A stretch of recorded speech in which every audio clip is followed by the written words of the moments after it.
Halo, selamat pagi rekan-rekan semua. Kembali lagi bersama kami PBH Panglima Bali. Kali ini kita akan membahas isu-isu terhangat terkait dengan dunia hukum dan keadilan di negeri ini. Dan isu terbaru yakni terkait dengan putusan pra-peradilan Peggy Setiawan dalam kasus Vina Cirebon. Dan akhir-akhir ini juga terdapat statement dari salah satu seorang praktisi hukum yang menganggap bahwa putusan tersebut, yakni hakim tunggal saat itu Eman Sulaiman, diduga melampaui kewenangannya dalam putusan tersebut. Dan bahkan ada indikasi katanya penyalahgunaan wewenang dan jabatan oleh Eman Sulaiman sebagai hakim tunggal dalam Rapid Peggy Setiawan.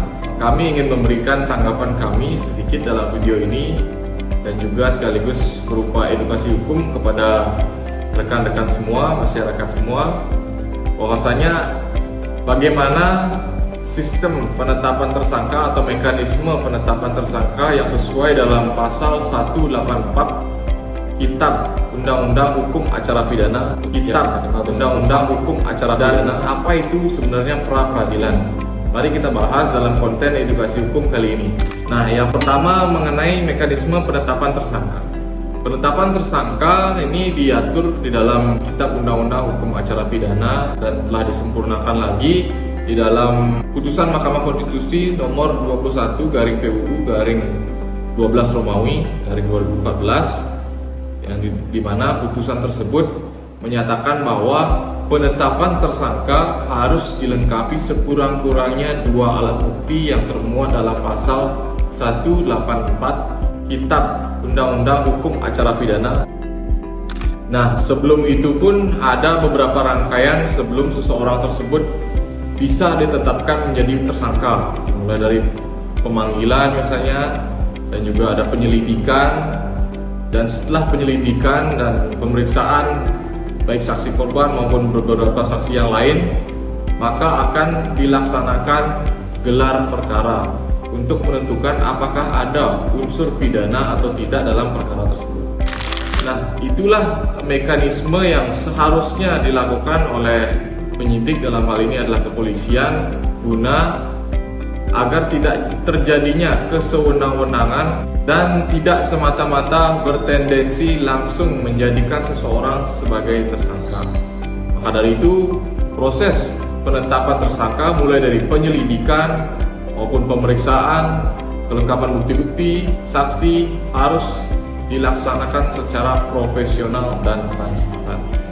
Dan setelah semua rangkaian itu telah dilakukan oleh penyidik dan telah dilakukan gelar perkara dan juga sudah ditentukan apakah ada unsur pidana atau tidak, maka baru penyidik bisa memutuskan apakah orang tersebut bisa atau tidak ditetapkan sebagai tersangka.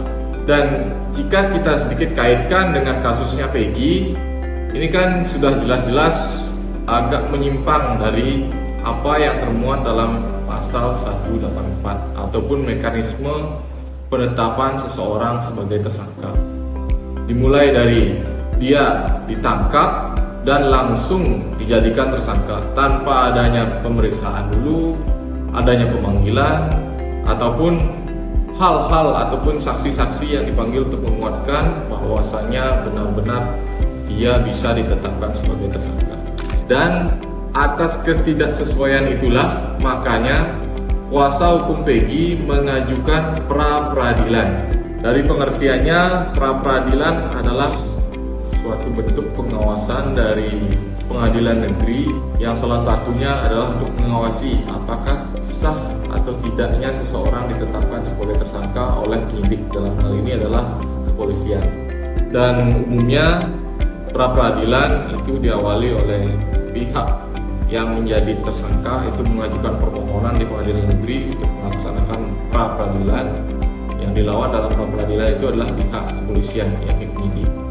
Lalu dalam rapid itulah akan ditentukan apakah penetapan tersangka tersebut sudah memenuhi 2 alat bukti sesuai pasal 184 KUHP ataupun hanya dipaksakan seseorang tersebut menjadi tersangka. Lalu terkait dengan kasusnya Peggy, di manakah letak kesewenang-wenangan Hakim Tunggal Leman Sulaiman dalam putusan Rapid Peggy Setiawan yang menyatakan bahwa penetapannya sebagai tersangka itu tidak sah. Ini yang seharusnya menjadi perhatian kita semua agar tidak terjadinya salah paham dan tidak terjadinya penyimpangan dalam penafsiran hukum di negeri ini. Baik, mungkin cukup sekian rekan-rekan semua. Terima kasih telah menonton video ini.